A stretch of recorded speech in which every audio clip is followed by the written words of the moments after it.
সবাইকে অনেক অনেক প্রীতি এবং শুভেচ্ছা জানিয়ে শুরু করছি ৪৯তম স্পেশাল বিসিএস এর বিষয়ভিত্তিক অংশ কৃষি বিজ্ঞানের ক্লাস। আমি আপনাদের সাথে আছি ধীমান অধিকারী, ৪০তম বিসিএস এর একজন কর্মকর্তা। আজ আমাদের লেকচার 8। আজকের লেকচারে আমরা যে বিষয়গুলো নিয়ে আলোচনা করব: seed viability and seed vigour, testing seed for purity, moisture, germination and vigour, crop with competition and allelopathic effect. তাহলে আমরা সরাসরি আমাদের লেকচারে চলে আসি। প্রথমেই আমরা একটু জেনে নিই যে সিড কি। তো seed is a matured fertilized ovule that contains an embryo and stored food and enclosed with a protective seed coat। যেমন দেখেন, এটা হচ্ছে একটা ফার্টিলাইজড একটা ওভিউল, যার মধ্যে থাকে কি একটা এমব্রায়ো থাকে এবং সেখানে ফুড স্টোর করে রাখে, এবং এই টোটালটা এনক্লোজ থাকে একটা প্রোটেক্টিভ লেয়ার দ্বারা, তার নাম হচ্ছে সিড কোট। আর এই ফুডগুলো যেখানে স্টোর করে রাখে সেটা এন্ডোস্পার্ম অথবা হচ্ছে কটিলিডনের মধ্যে আমাদের এই ফুডটা হচ্ছে স্টোর করে রাখা হয়। দেন আর একটা সংজ্ঞা এভাবে দেওয়া যেতে পারে যে any part of the plant which is used for propagation for next generation. মানে প্লান্টের যে কোনো একটা পার্ট যেটা প্রোপাগেশনের জন্য ব্যবহৃত হয় তাকে আমরা সিড বলতে পারি।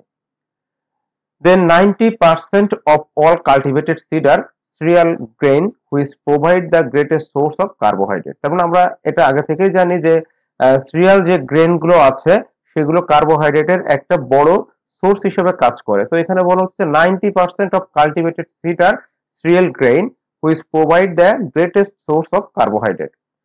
Then legume seeds are source of protein।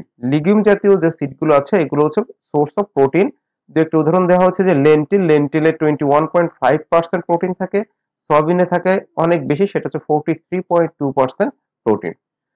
Then some seeds are used as spices and condiments, like as coriander and cumin। Cumin মানে জিরা, কোরিয়ান্ডার মানে হচ্ছে ধনিয়া, হ্যাঁ ধনিয়া, আর কিউমিন মানে হচ্ছে জিরা। তাহলে কিছু কিছু সিড আছে যেগুলো আমরা স্পাইসেস বা কন্ডিমেন্ট হিসেবে হচ্ছে ব্যবহার করে থাকি। Seeds are used as beverage. কিছু কিছু সিড আছে যে বেভারেজ হিসেবে ব্যবহার করা হয়, যেমন হচ্ছে কফি। দেন হচ্ছে ম্যাচিউরড সিড। তাহলে ম্যাচিউরড সিডটা কি? আমরা তখন বললাম সিড কি, এখন দেখছি matured seed. Matured seed has a protective coat, একটা আবরণ থাকে। এ লিভিং এমব্রায়ো, একটা জীবন্ত এমব্রায়ো মিন্স কিন্তু বাংলা যদি বলি সেটা হচ্ছে ভ্রূণ। তাহলে একটা living embryo and food reserve and structure, haulm and micropyle that supports it germination and also exhibit the dormancy and have low moisture for survival। কারণ মূল কথা হচ্ছে ম্যাচিউর সিড হবে সেইগুলো যেগুলো হচ্ছে জার্মিনেশন করবে এবং তাদের ডরমেন্সিটা, সেই ডরমেন্সিটাকে বাধা দিয়ে জার্মিনেট করতে পারবে, সেগুলোকে বলা হচ্ছে ম্যাচিউর সিড। অল সিডস আর হাইড্রোস্কোপিক। হাইড্রোস্কোপিক মানে হচ্ছে পানিকে আকর্ষণ করে, মানে পানি আকর্ষী, পানি আকর্ষিত। সকল সিটগুলো হচ্ছে হাইড্রোস্কোপিক, সকল সিটগুলো হচ্ছে পানি আকর্ষী। তাহলে আমাদের এই যে স্লাইডে যে লাইনগুলো আছে সবগুলোই খুবই গুরুত্বপূর্ণ এবং এখান থেকে কিন্তু এমসিকিউ আসার মতো। এরপর আমরা একটু জানি যে testa and tegmen are the true protective outer layer of a dicot seed. আমরা ডাইকট মনোকট সিড সম্পর্কে একটু পরে কিছু বৈশিষ্ট্য দেখব। তো তার আগে জানি যে টেস্টা কি, টেগমেন্ট কি। তোমরা দেখবেন টেস্টা টেগমেন্ট দুইটাই হচ্ছে একটা প্রোটেক্টিভ লেয়ার হিসেবে কাজ করে, প্রোটেক্টিভ লেয়ার হিসেবে কাজ করে টেস্ট এবং টেগমেন্ট। তাহলে টেস্টাটা কি জিনিস? টেস্টাটা হচ্ছে একটা আউটার লেয়ার আর টেগমেন্টটা হচ্ছে একটা ইনার লেয়ার। আমরা এখানে একটা ছবি দিয়েছি, এই ছবিতে আমরা এটা একটু দেখতে পারি। যেমন দেখেন, এই যে টেস্টা হচ্ছে যে বাইরের যে লেয়ারটা সেটার নাম হচ্ছে টেস্টা, আর টেগমেন্ট হচ্ছে ভিতরের যে লেয়ার, ভিতরের যে লেয়ার তার নাম হচ্ছে টেগমেন্ট। এখন দেখেন এইখানে আমি আরেকটু ছবিটা একটু বিস্তারিত দেখানো হচ্ছে যে আমাদের যেখানে ওভিউলটা থাকে সেই ওভিউলের এইখানে দেখেন একটা মাইক্রোপোর মানে একটা ছিদ্র। দেন এইখানে আছে হচ্ছে নিউক্লিয়াস, নিউক্লিয়াসের এই মধ্যে আছে হচ্ছে মেগা স্প্রোসাইট। মেগা স্প্রোসাইট থাকে হচ্ছে এই মাঝে, যে আমরা যেটাকে বলছি যে ডিম্বাণু, এটাকে বলা হচ্ছে মেগা স্প্রোসাইট।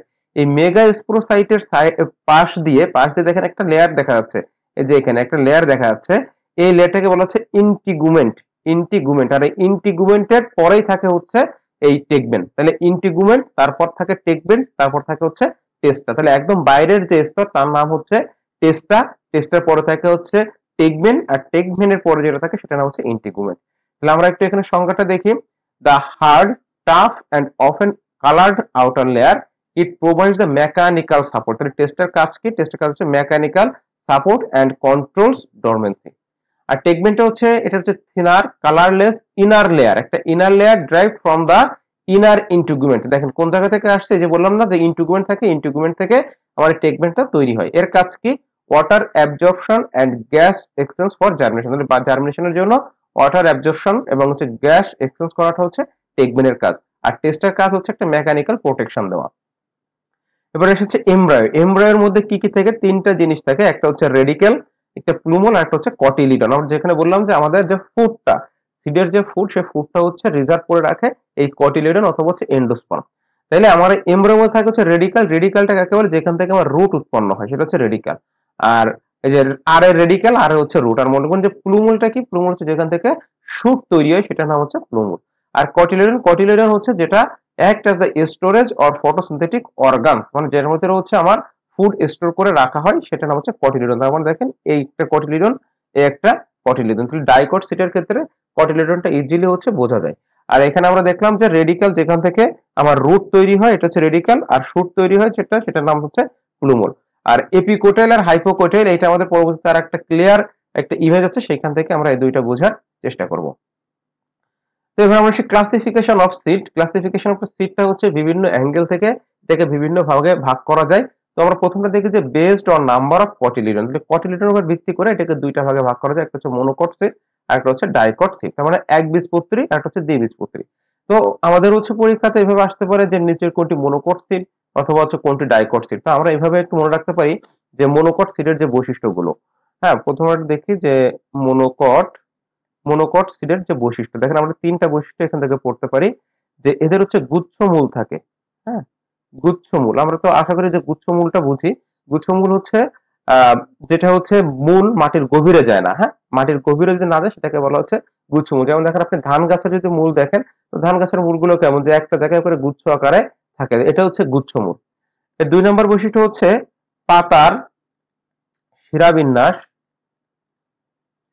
পাতার শিরাবিন্যাস হচ্ছে সমান্তরাল। সমান্তরাল, তার মানে দেখেন আমরা নরমালি পাতা বলতে কেমন বুঝি? পাতা বলতে আমরা ছোটবেলা থেকে এই যে পাতার ছবিটা আঁকে, সেটা দেখে কি অনেকটা হচ্ছে এরকম থাকে। কিন্তু একবীজপত্রী বা যে মনোকট যে সিড, এই মনোকট সিডের পাতার শিরাবিন্যাস থাকবে সমান্তরাল। তার মানে দেখেন মনোকট সিড আছে কি ধান, গম, ভুট্টা। তো দেখেন তো যে ধান, গম, ভুট্টার পাতা কি অ্যাজ ইউজুয়াল আমরা যে পাতা চিনি সেই পাতার মতো? আসলে কিন্তু সেই পাতার মতো না। এভাবে হচ্ছে ধানের পাতা কেমন থাকে? এরকম লম্বা টাইপের থাকে এবং এর মাঝে সমান্তরাল বরাবর হচ্ছে এর শিরাবিন্যাস গুলো থাকে। তাহলে সমান্তরাল শিরাবিন্যাস। আর 3 নম্বর বৈশিষ্ট্য হচ্ছে এদের শাখা প্রশাখা থাকে না। শাখা প্রশাখা থাকে না। দেখেন এই তিনটা বৈশিষ্ট্য দিয়ে আপনি সকল মনোকট এবং ডাইকট সিডগুলোকে আলাদা করতে পারবেন। দেখেন এখন আপনাকে যদি আমি বলি যে তালটা হচ্ছে আমার কোন ধরনের সিড, তো আপনি কিন্তু ইজিলি বলতে পারছেন মনোকট সিড, কারণ তালের কিন্তু কোনো মূল এর মাটির অনেক গভীরে যায় না, এর মূলটা হচ্ছে গুচ্ছমূল অবস্থা থাকে। তাহলে এই হচ্ছে আমার একটা বৈশিষ্ট্য মিল হলো। দেন হচ্ছে পাতার শিরাবিন্যাস হচ্ছে সমান্তরাল। দেখেন তালের যে পাতা আর আমরা যে নর্মালি পাতা বলতে যেমন বুঝি, দেখেন কিন্তু সেরকম না। তো আপনারা এইভাবে চিন্তা করবেন যে সমান্তরাল বা জালিকাকার শিরাবিন্যাস যদি আমরা না বুঝি, তাহলে দেখবেন যে আমরা নর্মালি পাতা বলতে যেমন বুঝি সেই পাতাগুলো সেরকম হবে না। যেমন দেখেন তালের পাতা, সুপারির পাতা, নারিকেলের পাতা, তারপর হচ্ছে আপনার খেজুরের পাতা, এই পাতাগুলো সবগুলো দেখেন কিন্তু মানে আলাদা টাইপের একটা পাতা। তো এইগুলোকে বলা হচ্ছে সমান্তরাল শিরাবিন্যাস, যার শিরাবিন্যাস গুলো ওর হচ্ছে একদম সমান্তরাল অবস্থায় থাকে এবং এদের কারণে দেখেন কোনো শাখা প্রশাখা থাকে না। তাহলে এইরকম যে বৈশিষ্ট্যগুলো যাদের থাকবে তাদেরকে বলা হবে হচ্ছে কি মনোকট সিড। এখন আপনি বলেন তো যে আমরা তো কখনো ধরেন সুন্দরী গাছ দেখি না, সুন্দরী, হ্যাঁ, তো এই সুন্দরী সিডটা কি মনোকট নাকি ডাইকট? আপনারা একটু বলেন তো। তো এটা আপনারা একটু হচ্ছে কমেন্ট করবেন যে সুন্দরীটা কিছু মনোকট নাকি হচ্ছে ডাইকট। আর যদি মনোকট হয়ে থাকে তাহলে কি বৈশিষ্ট্য দেখে বুঝবেন, আর ডাইকট হয়ে থাকলে কি বৈশিষ্ট্য দেখে বুঝবেন, এটা একটু পড়বেন। তাহলে এখানে আমাদের মূলত বিষয়টা লাগবে হচ্ছে এর উদাহরণগুলো। তাহলে উদাহরণগুলো আমরা এই বৈশিষ্ট্য দিয়ে মনে রাখতে পারি। আর যদি আমরা সংজ্ঞা যাই তাহলে হ্যাভ হচ্ছে ওয়ান কটিলিডন, যার হচ্ছে একটা মাত্র বীজপত্র থাকবে তাকে বলা হচ্ছে মনোকট। আর যার হচ্ছে দুইটা কটিলিডন থাকবে তাকে বলা হচ্ছে ডাইকট। পরবর্তী স্লাইডে আছে হচ্ছে based on presence of endosperm. এন্ডোস্পার্মের উপর ভিত্তি করে এটাকে আবার দুইটা ভাগে ভাগ করা যায়। একটা হচ্ছে এন্ডোস্পার্মিক সিড আর একটা হচ্ছে নন এন্ডোস্পার্মিক সিড। এন্ডোস্পার্মিক সিডকে বলা হচ্ছে অ্যালবুমিনাস সিড আর নন এন্ডোস্পার্মিক সিডকে বলা হচ্ছে এক্স অ্যালবুমিনাস সিড। দেখেন এন্ডোস্পার্মিক সিড হচ্ছে যেটার এন্ডোস্পার্ম অ্যাজ ফুড রিজার্ভ, মানে ফুড রিজার্ভ করে রাখতে পারে। ফুড রিজার্ভ করে যেগুলো রাখতে পারে সেগুলোকে বলা হচ্ছে এন্ডোস্পার্মিক সিড। যেমন দেখেন ধান, গম, আমরা হচ্ছে ধান, গম এই সিডটাই কিন্তু আমরা খাদ্য শস্য হিসেবে ব্যবহার করি। তার মানে যে ধান বা গম এদের যে সিডটা, ওই সিডটাই হচ্ছে এদের মূলত ফল, এবং ওই সিডটাই এন্ডোস্পার্মটা খাবারটা সঞ্চয় করে রাখতে পারে। নন এন্ডোস্পার্মিক যেমন যেমন দেখেন আপনি হচ্ছে আম যদি খেয়ে থাকেন, তাহলে আমের কিন্তু আমরা সিড খাই না, সিডের ভিতরে কিন্তু সে তার খাবারটা স্টোর করে রাখে না। ঠিক আছে, এই যে মেসোকার্প থাকে, সেই মেসোকার্পের মধ্যে হচ্ছে আমের যে আমরা যেটা খাই সেটা মূলত খাই কি আমের হচ্ছে মেসোকার্প। তাইলে এন্ডোস্পার্মিক হচ্ছে যেখানে contain endosperm as food reserve, যেমন হচ্ছে মেইজ, রাইস, ক্যাস্টর, দানা জাতীয় যে ফসলগুলো আছে এগুলো। আর নন এন্ডোস্পার্মিক হচ্ছে এন্ডোস্পার্ম অ্যাবজর্ব বাই কটিলিডন। এখন হচ্ছে এন্ডোস্পার্ম যে ফুড রিজার্ভ করে রাখবে, সেই এন্ডোস্পার্মটা কটিলিডনে পরিণত হবে। দেখেন আমরা এখানে দুইটা ছবি দিয়েছি, যে এইখানে এই দুইটা হচ্ছে দেখেন কটিলিডন, আর এন্ডোস্পার্ম যেটাকে বলছি সেটা হচ্ছে এটা হচ্ছে যে আমরা ধানের একটা বীজ চিন্তা করি, দেখেন ধানের বীজের এই যে অংশটুকু এখানে হচ্ছে ফুডটা রিজার্ভ করে রাখে, এটাকে বলা হচ্ছে এন্ডোস্পার্ম। আর এই এন্ডোস্পার্মটা যখন কটিলিডনে পরিণত হয়ে যাচ্ছে তখন তাকে বলা হচ্ছে নন এন্ডোস্পার্মিক সিড।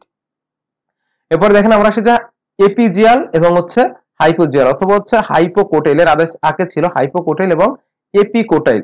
তো দেখেন হাইপোকোটাইল আর এপিকোটাইল হচ্ছে আমরা যখন কোনো একটা বীজ মাটিতে জার্মিনেট করার জন্য দিই, অনেক সময় দেখবেন যে এই বীজটা সরাসরি হচ্ছে মাটির উপরে উঠে আসার পরে সেখান থেকে হচ্ছে শুট তৈরি হচ্ছে।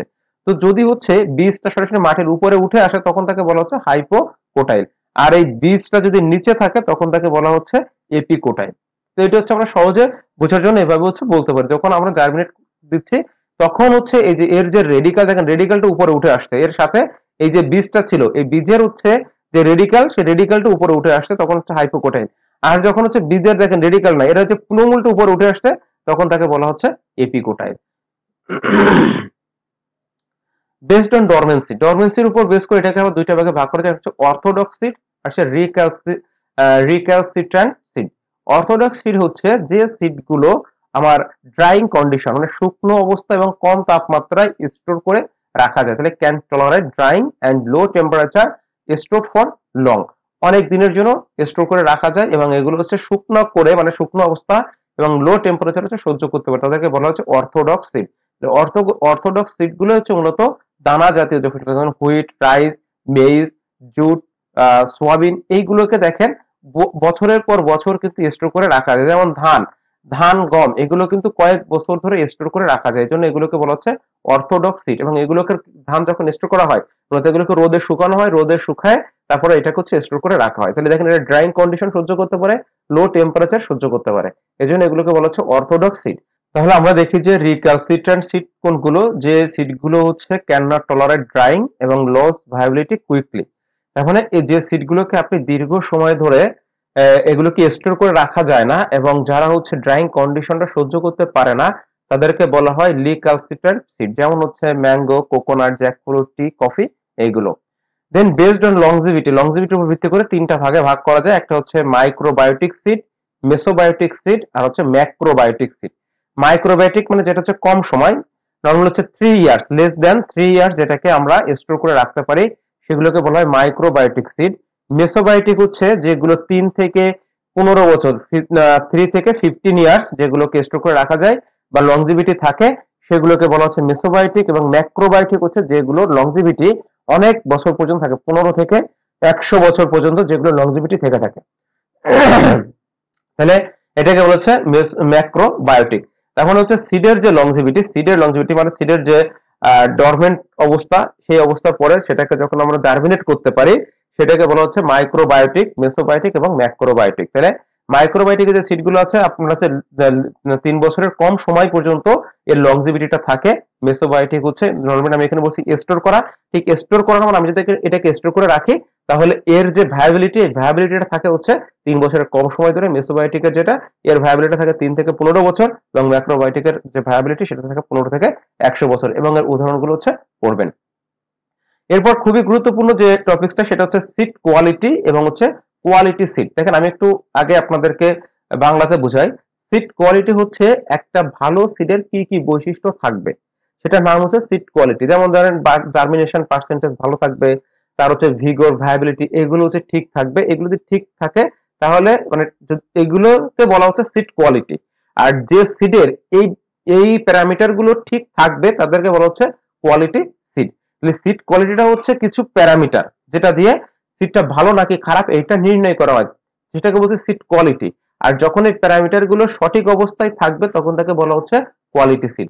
তাহলে আমরা একটু সংজ্ঞাটা দেখি যে seed quality refers to the sum of genetic, physical and physiological and health characteristics। আমরা দেখেন একটা বৈশিষ্ট্য, কি বৈশিষ্ট্য? জেনেটিক, ফিজিক্যাল এবং physiological characteristics that determine the ability of a seed lot to perform well in the field. তার মানে একটা সিড লটে যে সিড গুলো থাকে সেগুলো পারফর্ম কেমন করবে সেটা বোঝার কিছু বৈশিষ্ট্য হচ্ছে সিড কোয়ালিটি। আর কোয়ালিটি সিড হচ্ছে, quality seed is the seed that can give healthy seedling, uniform growth and high yield. তার মানে এই যে প্যারামিটার গুলো আমার ছিল genetic, physical and physiological and health characteristics, এই ক্যারেক্টারিস্টিক্স গুলো যদি সঠিকভাবে থাকে এবং সঠিকভাবে থাকলে যদি তার সিডলিং কোয়ালিটিটা ভালো হয়, গ্রোথটা ভালো হয়, তখন তাকে বলা হচ্ছে কোয়ালিটি সিড। তাহলে এটুকু মনে রাখবেন যে সিড কোয়ালিটি হচ্ছে কিছু বৈশিষ্ট্য, সিড কোয়ালিটি হচ্ছে কিছু বৈশিষ্ট্য। আর যখন হচ্ছে এই বৈশিষ্ট্যগুলো যখন এই বৈশিষ্ট্যগুলো সঠিকভাবে থাকে সঠিকভাবে থাকে তখন তাকে বলা হচ্ছে কোয়ালিটি সিড। তাহলে আমরা একটা পার্থক্য যদি দেখি যে সিড কোয়ালিটি হচ্ছে কি refers to the standards or parameter that determine the value of seed. তার মানে এটা জাস্ট একটা প্যারামিটারকে প্যারামিটারকে নির্দেশ করে, সেটা হচ্ছে সিড কোয়ালিটি। আর কোয়ালিটি সিড হচ্ছে refers to the seed itself that meets those quality standard. তার মানে এই কোয়ালিটি গুলো যেটা মেইনটেইন করে সেটা নাম হচ্ছে কোয়ালিটি সিড। সিড কোয়ালিটি হচ্ছে a concept or characteristics describing how good or bad the seed lot is. আর এখানে বলছে একটা প্রোডাক্ট অর ম্যাটেরিয়াল যেটা ফুলফিল দ্য কোয়ালিটি রিকোয়ারমেন্ট। তার মানে এই কোয়ালিটি গুলো যেখানে হচ্ছে ফুলফিল করবে সেটা হচ্ছে কোয়ালিটি সিড, আর যেখানে হচ্ছে এই কোয়ালিটি গুলো ঠিকভাবে আছে না নেই সেটাকে বলছে সিড কোয়ালিটি। এটা হচ্ছে seed quality deals with the attribute, সেই অ্যাট্রিবিউট গুলো কি? Genetic purity, germination percentage, vigour, physical purity and seed health, এইগুলো হচ্ছে নির্দেশ করে। সিড কোয়ালিটির ক্ষেত্রে এই বিষয়গুলো দেখা হয়, আর এই বিষয়গুলো যদি সঠিকভাবে থাকে তখন তাকে বলা হচ্ছে কোয়ালিটি সিড। দেন হচ্ছে this seed lot has 95% genetic purity, 90% germination, 98% physical purity. যদি এইরকম থাকে তাহলে তাদেরকে বলবো সিড কোয়ালিটি। আর এটা যদি ঠিকঠাক ভাবে মেইনটেইন করা হয় তখন সেটা হয়ে যাবে হচ্ছে কোয়ালিটি সিড। তো সহজে দেখেন আমরা যদি এখানে একটু জাস্ট বেসিক পার্থক্যটা বুঝি যে সিড কোয়ালিটি হচ্ছে বীজের গুণমান, বীজের গুণমানটা হচ্ছে কেমন সেটা হচ্ছে সিড কোয়ালিটি। আর কোয়ালিটি সিড হচ্ছে যে বীজ এইসব গুণ আছে সেই আসল বীজটাই হচ্ছে কোয়ালিটি সিড। তাহলে সিডটা হচ্ছে কেমন এটা যে গুণ দেখে বুঝবে সেটা হচ্ছে কোয়ালিটি সিড কোয়ালিটি। আর যখন এই গুণগুলো ঠিকঠাক ভাবে থাকবে তার মধ্যে তখন তাকে বলা হবে হচ্ছে কোয়ালিটি সিড। আশা করি পার্থক্যটা বুঝতে পারছেন। এই পার্থক্যটা কিন্তু খুবই গুরুত্বপূর্ণ যে সিড কোয়ালিটি কি জিনিস আর কোয়ালিটি সিডটা হচ্ছে কি জিনিস। ক্যারেক্টারিস্টিক্স অফ কোয়ালিটি সিড, একটা কোয়ালিটি সিডের কি কি বৈশিষ্ট্য থাকবে। তো আমি এখানে অনেক বিস্তারিত লিখছি, আমি জাস্ট গুরুত্বপূর্ণ পয়েন্টগুলো একটু আলোচনা করব। প্রথম হচ্ছে জেনেটিক পিউরিটি। জেনেটিক পিউরিটিটা হচ্ছে আমরা যে সিডটা ফিল্ডে জার্মিনেট করব সেই সিডের বৈশিষ্ট্য তার হচ্ছে যে অরিজিনাল যে ভ্যারাইটি সেই ভ্যারাইটির সাথে হচ্ছে মিল থাকবে। এটাকে বলা হচ্ছে must be true type. True type বলতে same as the original variety. High germination capacity, যে সিটের জার্মিনেশন ক্যাপাসিটি 80 থেকে 90% থাকবে সেই সিটগুলোকে বলা হবে হচ্ছে কোয়ালিটি সিড। তাহলে কোয়ালিটি সিডের জার্মিনেশন বা একটা ভালো সিডের জার্মিনেশন রেট কত? 80 থেকে 90%। High seed vigour, high seed vigour হচ্ছে seed should produce strong and healthy seedling. তাহলে ভিগরটা হচ্ছে যে সেখান থেকে যে চারাটা তৈরি হবে সেটা স্ট্রং এবং হেলদি সিডলিং যদি হয় তাহলে তার ভিগর হচ্ছে ভালো আছে। ফিজিক্যাল পিউরিটি, ফিজিক্যাল পিউরিটি হচ্ছে free from dust, dirt, stone, মানে সিডের মধ্যে আমার এই dust, dirt, stone, inert matter এইগুলো হচ্ছে থাকবে না। সিড হেলথ, অবশ্যই সিড হেলথ ভালো হতে হবে, free from seed borne pathogen. Moisture content, moisture কন্টেন্টটা হচ্ছে থাকতে হবে কত? 8 থেকে 12%। দেখেন একটা সিডের মধ্যে ন্যূনতম ময়েশ্চার কন্টেন্ট থাকতে হবে 8 থেকে 12%। মূলত হচ্ছে 8 থেকে 12% হচ্ছে অর্থোডক্স সিড। এখন অর্থোডক্স সিড মনে আছে কোনগুলো? অর্থোডক্স সিড হচ্ছে যেগুলোকে স্টোর করে রাখা যায় অনেক বছর পর্যন্ত, রাইস, হুইট, হ্যাঁ, এগুলোকে বলা হচ্ছে অর্থোডক্স সিড। তো অর্থোডক্স সিডের ময়েশ্চার যেহেতু এটাকে আমরা শুকায় তারপর স্টোর করি, এজন্য শুকাইলেও এর মধ্যে ময়েশ্চার কন্টেন্ট 8 থেকে 12% থাকতে হবে। এর যদি কম হয়ে যায় তাহলে ওই সিডটার পরবর্তীতে জার্মিনেট করানো সম্ভব হয় না। ইউনিফর্মিটি, অবশ্যই সিটগুলো ইউনিফর্ম থাকতে হবে, এবং ভায়াবিলিটি এন্ড লংজিভিটি, সিটগুলো হচ্ছে ভায়াবিলিটি এবং লংজিভিটিটা এটা হচ্ছে মেইনটেইন করতে হবে। তাহলে এই যে বোল্ড করে যে পয়েন্টগুলো দেওয়া আছে, পয়েন্টগুলো অবশ্যই ভালো করে পড়বেন, এবং এর ভিতরে দেখেন জার্মিনেশন পার্সেন্টেজ কত, এর হচ্ছে ময়েশ্চার কন্টেন্ট কত থাকবে, কোন সিডের ময়েশ্চার কন্টেন্ট কত, এই বিষয়গুলো হচ্ছে একটু মুখস্থ করবেন। এরপর আসি সিড টেস্টিং। সিড টেস্টিংটা হচ্ছে seed testing is the scientific evaluation of seed quality. একটা সিড কোয়ালিটি আমরা কিভাবে বুঝবো সেটা বোঝার জন্য আমাদের সিডটা হচ্ছে টেস্ট করা হয়। It determines whether seeds are suitable for sowing by testing their germination, purity, moisture, viability and health।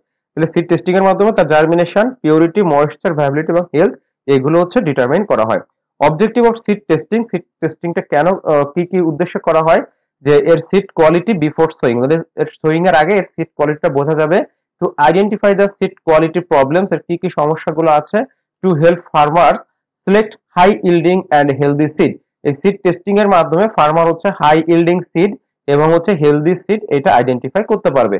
Two maintain the quality control in the seed market, then evaluate the quality of new crop varieties before the release, then হচ্ছে estimate how long stored seed can maintain the viability. তাহলে এইখানে এই যে মূল যে কথাগুলো, এই মূল কথাগুলো হচ্ছে আমাদের মুখস্থ করতে হবে, যে সিড টেস্টিং এর অবজেক্টিভ গুলো কি কি হতে পারে। তো লাস্টের যেটা দেখেন যে to estimate how long store seed can be maintain for viability, মানে ভায়াবিলিটিটাকে ঠিক রেখে আমরা কতদিন পর্যন্ত এটাকে স্টোর করতে পারবো, এটা হচ্ছে সিড টেস্টিং এর মাধ্যমে জানা যায়। Different types of seed test. প্রথমে হচ্ছে ময়েশ্চার টেস্ট। একটা সিডের মধ্যে যদি আমার ময়েশ্চার কন্টেন্ট ঠিক না থাকে তাহলে সেখান থেকে জার্মিনেট হবে না। তো ময়েশ্চার কন্টেন্ট আমরা একটু আগে কিন্তু দেখেছি, অর্থোডক্স সিডের ক্ষেত্রে ময়েশ্চার কন্টেন্ট ছিল হচ্ছে 8 থেকে 12%। তো হচ্ছে ন্যূনতম 8 থেকে 12% ময়েশ্চার যদি সিডের মধ্যে থাকে তাহলে সেটা হচ্ছে পরবর্তীতে জার্মিনেট সেখান থেকে করতে পারে। দেখেন measure the percentage of water in the seeds, high moisture reduce the seed storability. তার মানে আমার যদি ময়েশ্চার বেশি থাকে তাহলে সেই সিডটাকে হচ্ছে স্টোর কিন্তু করা যাবে না। পিউরিটি টেস্ট, সিডের মধ্যে আমার অন্য কোন সিড যেমন inert matter, weed seed and other crop seed এগুলো হচ্ছে মিক্স আপ করা যাবে না, এগুলো বাদে যে সিডটা থাকবে সেটাকে বলা হবে পিওর সিড। জার্মিনেশন টেস্ট, একটা সিডের যদি জার্মিনেশন পার্সেন্টেজ 80 থেকে 90% হয়ে থাকে তাহলে সেটা হচ্ছে জার্মিনেশন ক্যাপাসিটিটা ভালো। Seeds are placed under the control condition, সেখানে ময়েশ্চার, টেম্পারেচার এবং লাইট এগুলো ঠিক থাকবে। Then identify the normal seedling, abnormal seedling and fresh ungerminated seed, dead seed. তার মানে আমরা হচ্ছে জার্মিনেশন টেস্টটা হচ্ছে কিভাবে করতে পারি, আমরা একটা কন্ট্রোল কন্ডিশনে সিড গুলো জার্মিনেট করার জন্য দিব, দেওয়ার পর সেখান থেকে দেখবো যে কি পরিমাণ সিড আবার ভালোভাবে হচ্ছে জার্মিনেট করছে, সেই পার্সেন্টেজটা আমাদের হতে হবে কত, 80 থেকে 90%। ভায়াবিলিটি টেস্ট, ভায়াবিলিটি টেস্টটা হচ্ছে মূলত টেট্রাজোলিয়াম টেস্ট দিয়ে করা হয়। তো এটা আমাদের ভায়াবিলিটি সম্পর্কে আলাদা একটা স্লাইডে আছে, আমরা সেখানে একটা সম্পর্কে জানবো। তো ভায়াবিলিটি টেস্টের মাধ্যমে বোঝা যায় যে আমার সিডটা হচ্ছে অ্যালাইভ অর ডেড, মানে সিডটা আসলে বেঁচে আছে নাকি মারা গেছে, এই জিনিসটা বোঝা যায় হচ্ছে তার ভায়াবিলিটি টেস্টের মাধ্যমে। Seed health test, seed health টেস্টের মাধ্যমে বোঝা যাবে যে এটার মধ্যে কোনো ফাঙ্গাস বা ব্যাকটেরিয়া বা কোনো সিড বর্ন কোনো প্যাথোজেন এটার মধ্যে আছে কিনা। দেন হচ্ছে weight test, measure 1000 seed weight, তাহলে 1000 সিড ওয়েটের একটা মেজার করতে হয়, যে এর একটা প্যারামিটার আছে, যে আমার যদি ধানের সিড হয় তার 1000 গ্রেইনের ওজন কত হবে, তার থেকে যদি কম হয় তাহলে বুঝতে হবে যে এই সিডটা ভালো না, আর যদি সেইটা কম হয় বা তার থেকে বেশি হয় তাহলে বুঝতে হবে যে সিডটা ভালো। তাহলে 1000 সিড ওয়েট দিয়েই আমরা হচ্ছে এই যে সিড টেস্ট গুলো করতে পারি। তাহলে সিড টেস্টের যে বিভিন্ন যে ওয়ে গুলো আছে এই ওয়ে গুলো হচ্ছে একটু মুখস্থ করবেন, এবং কোনটার মাধ্যমে কিভাবে এই টেস্টটা করা হয়। দেন হচ্ছে সিড ভায়াবিলিটি। দেখেন সিড ভায়াবিলিটিতে সহজে বুঝবেন যে একটা সিড মানে বেঁচে আছে নাকি হচ্ছে মারা গেছে। তাহলে বেঁচে আছে না মারা গেছে এইটাই হচ্ছে সিড ভায়াবিলিটির মাধ্যমে বোঝা যাবে। The ability of a seed to remain alive or capable of germination under the suitable condition. Suitable কন্ডিশনে কোন সিড হচ্ছে জার্মিনেট করতে পারে কিনা অথবা সে বেঁচে আছে কিনা এটাই বোঝা যাবে সিড ভায়াবিলিটির মাধ্যমে। তাহলে সিড ভায়াবল আছে কিনা, মূল কথা হচ্ছে সিড ভায়াবল আছে কিনা। The seed viability is the highest at time of physiological maturity. যখন ফিজিওলজিক্যাল ম্যাচুরিটির সময় সিড ভায়াবিলিটি থাকে হচ্ছে সর্বোচ্চ, আর আফটার ফিজিওলজিক্যাল ম্যাচুরিটি মানে ফিজিওলজিক্যাল ম্যাচুরিটি যখন শেষ হয়ে যায় তখন সিড ভায়াবিলিটিটা হচ্ছে কিন্তু কমে যায়, ডিক্লাইন হয়ে যায়। তাহলে এই লাইনটা একটু মনে রাখতে হবে যে at the time of physiological maturity তখন হচ্ছে আমার এই ভায়াবিলিটি থাকে হচ্ছে সর্বোচ্চ পর্যায়ে, আর যখন হচ্ছে ফিজিওলজিক্যাল ম্যাচুরিটির পরবর্তী পর্যায়ে এই ভায়াবিলিটিটা হচ্ছে অনেক বেশি কমে যায়। এরপর হচ্ছে যে সিড ভায়াবিলিটিটা বিভিন্ন টেস্টের মাধ্যমে করা হয়ে থাকে। দেখেন প্রথমে আসে tetrazolium test, germination test, excised embryo test, X-ray test, respiration test, potassium permanganate test and হচ্ছে প্লাজমোলাইসিস মেথড। তো টেট্রাজোলিয়াম টেস্ট এটা আমরা হচ্ছে একটু বিস্তারিত পড়বো। দেখেন জার্মিনেশন টেস্ট আমরা একটু আগে দেখে আসলাম যে আমরা একটা ট্রেতে কন্ট্রোল কন্ডিশনে যদি সিডগুলো বসাই তাহলে সেখান থেকে আবার যদি জার্মিনেট করে তাহলে বুঝতে হবে যে সিডগুলো বেশিরভাগ ক্ষেত্রে হচ্ছে ভায়াবল আছে।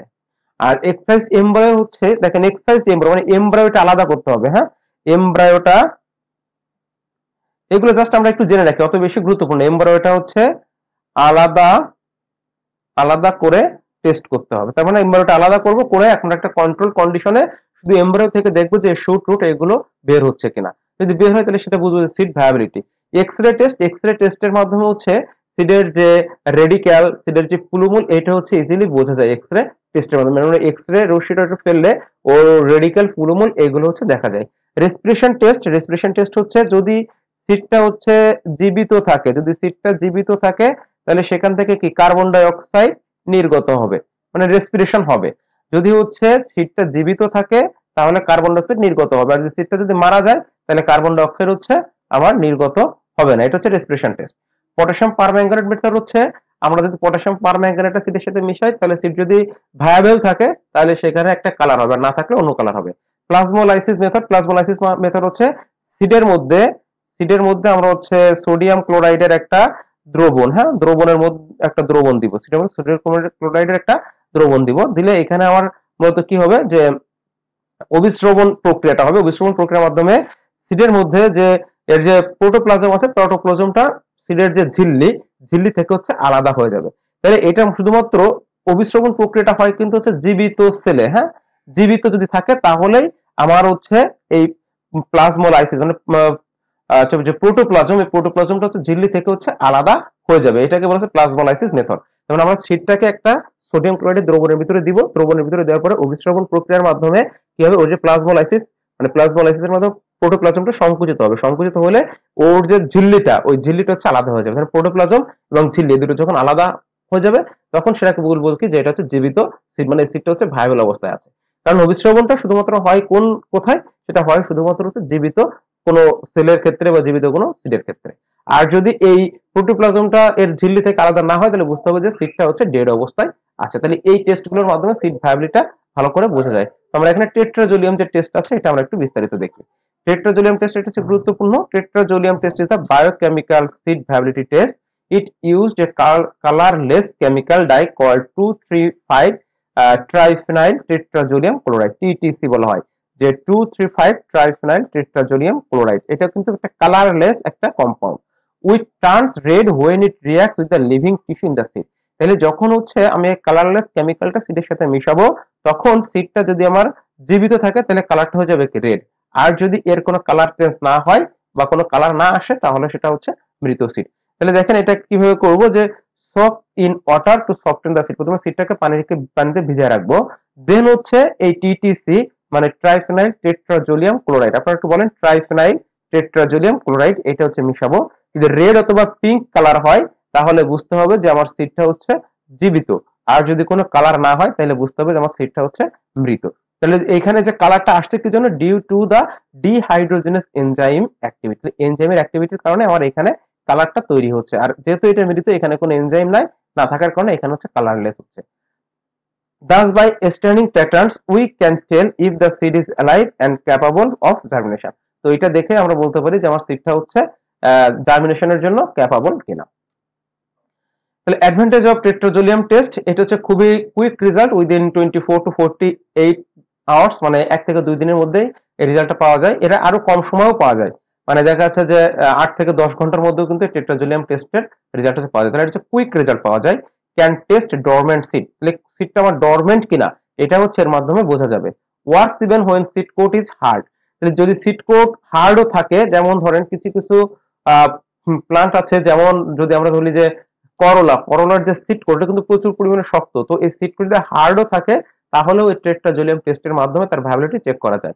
Help determine seed vigour by showing the partial damage, তাহলে এখানে হচ্ছে যে এর যদি কোনো পার্শিয়াল ড্যামেজ থাকে সেটা হচ্ছে টেট্রাজোলিয়াম টেস্টের মাধ্যমে বোঝা যাবে। ডিসঅ্যাডভান্টেজ গুলো কি, স্কিল এন্ড ট্রেনিং, মানে রিকোয়ার্স স্কিল এন্ড ট্রেনিং দরকার আছে এটার জন্য।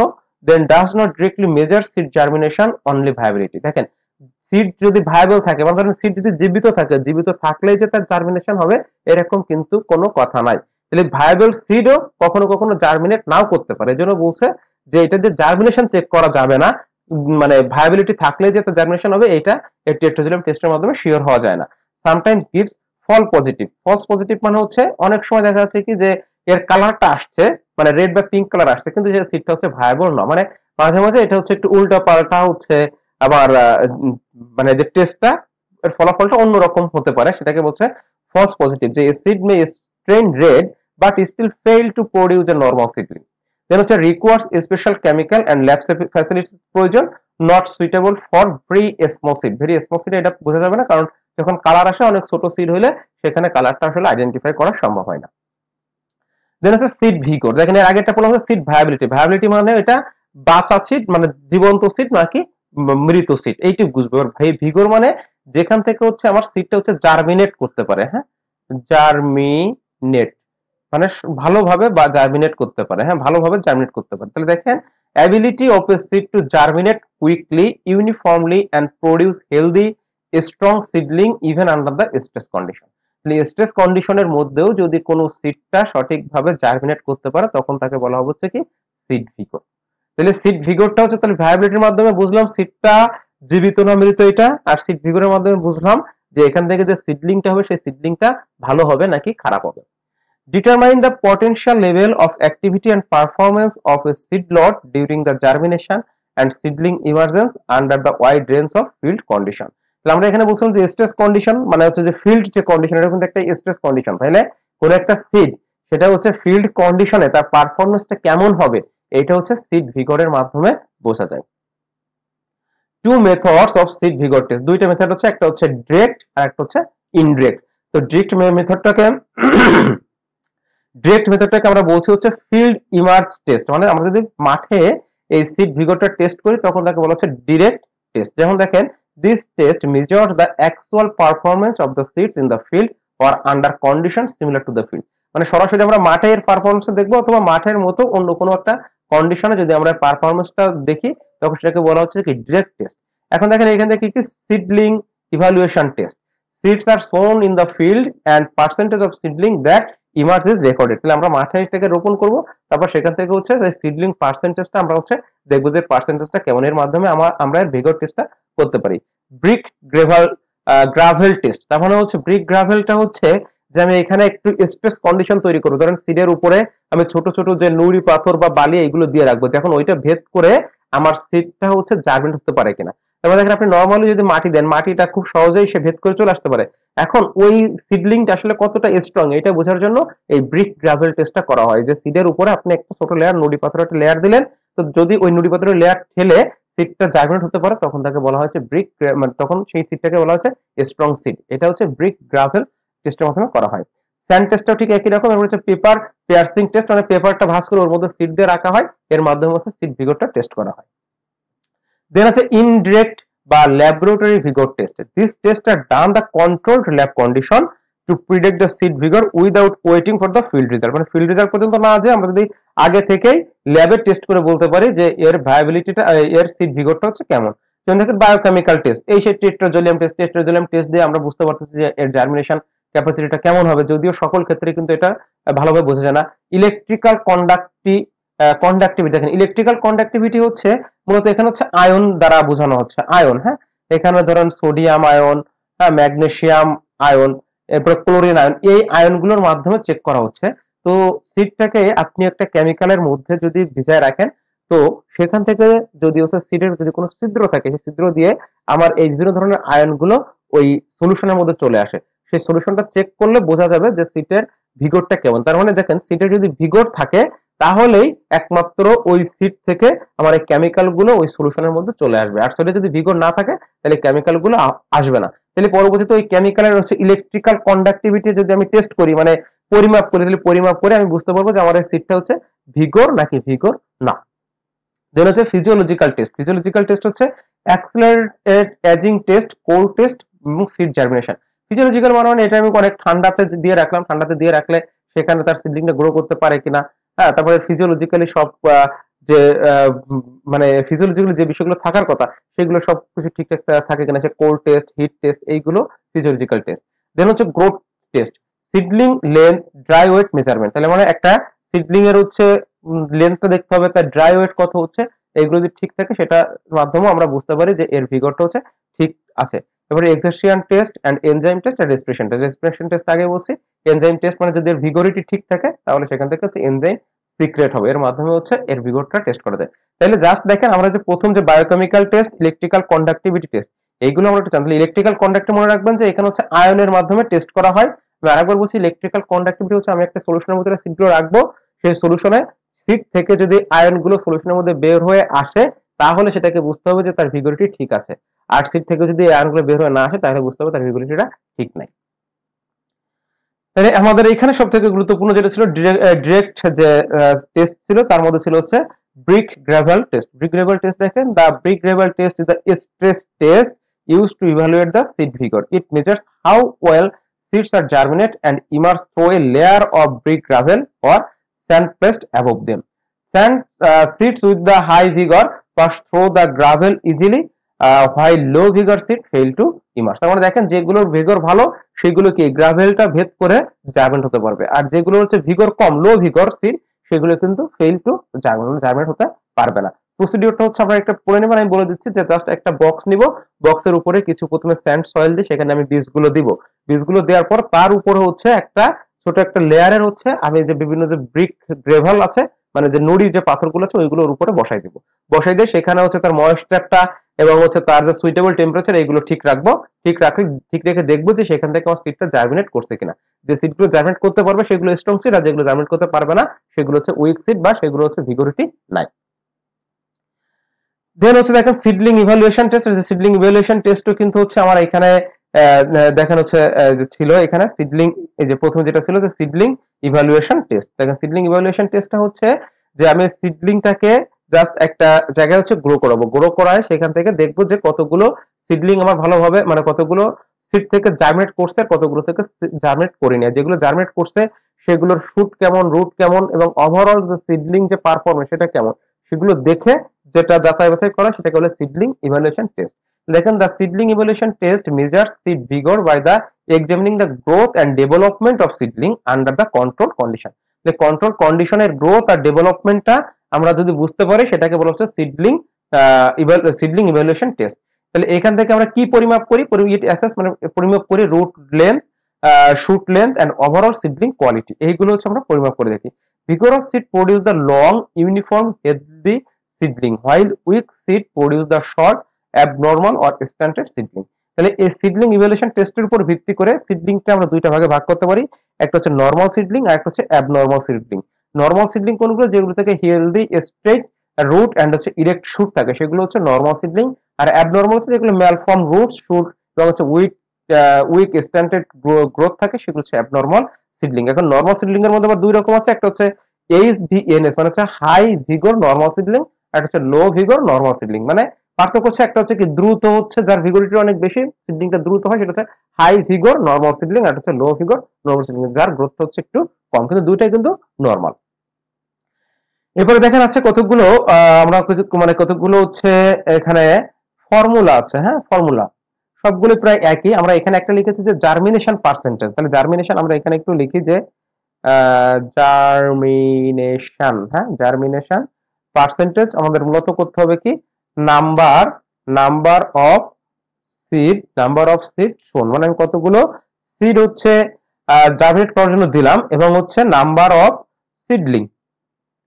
সিডলিং কতগুলো সেখান থেকে হচ্ছে আমার সিডলিং তৈরি হলো, এটাকে একসাথে গুণ দিলে আমরা পেয়ে যাবো হচ্ছে জার্মিনেশন পার্সেন্টেজ।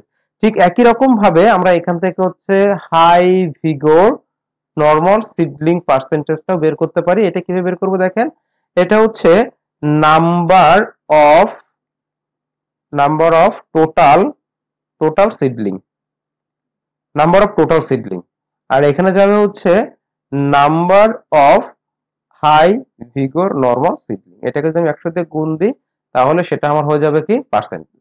ঠিক একই রকম ভাবে লো ভিগর নরমাল সিডলিং এর ক্ষেত্রেও ঠিক একই, উপরে যাবে হচ্ছে number of low vigour normal seedling আর নিচে থাকবে হচ্ছে নাম্বার অফ টোটাল, গুণ হচ্ছে 100। তাহলে এটার মাধ্যমে হচ্ছে দেখেন, যদি বলে যে এইচভিএনএস পার্সেন্টেজ, এলভিএনএস পার্সেন্টেজ অথবা জার্মিনেশন পার্সেন্টেজ, তাহলে বা অ্যাবনর্মাল পার্সেন্টেজ, হ্যাঁ, তাহলে আমরা সবগুলো এই একটা ফর্মুলার মাধ্যমে কিন্তু আমরা হচ্ছে বের করতে পারবো। তাহলে জাস্ট এই ফর্মুলাটা একটু দেখে রাখবো।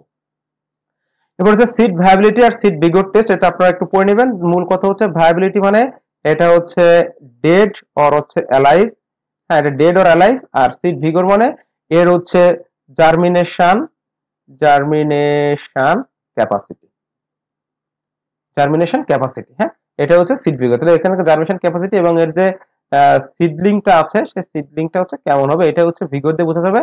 আর সিডটা ভালো না মানে ডেড না অ্যালাইভ, এটাই বোঝা যাবে হচ্ছে ভায়াবিলিটির মাধ্যমে। তাহলে দেখেন লাস্টে আমি একটু সহজভাবে বলে দিচ্ছি, সিড ভায়াবিলিটি হবে ইজ দ্য সিড অ্যালাইভ, মানে আপনাকে প্রশ্ন করছে সিডটা কি জীবিত, তাহলে আপনি যদি বলেন হ্যাঁ, তাহলে সেটা হচ্ছে ভায়াবিলিটি দিয়ে বোঝা যাবে, না বলে ভায়াবিলিটি দিয়ে বোঝা যাবে। আর সিড ভিগরটা হচ্ছে how strong and capable is the seed in the germination and seedling growth, মানে কতটুকু জার্মিনেশনটার জন্য কতটুকু সে ক্যাপাবল, বা তার যে সিডলিং যে গ্রোথ সেটা হচ্ছে মানে সিডলিংটা কতটা স্ট্রং, এইটা বোঝা যাবে হচ্ছে সিড ভিগরের মাধ্যমে। দেন আসে হচ্ছে জার্মিনেশন।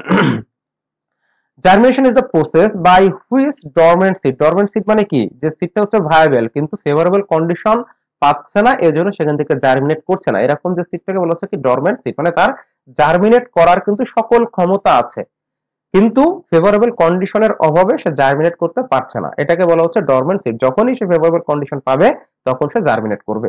তাহলে দেখেন germination is the process by which dormant seed growth under favourable কন্ডিশনে, তাহলে ডরমেন্ট সিডটা যখন ফেভারেবল কন্ডিশনে জার্মিনেট করবে তখন সেটাকে বলা হচ্ছে জার্মিনেশন।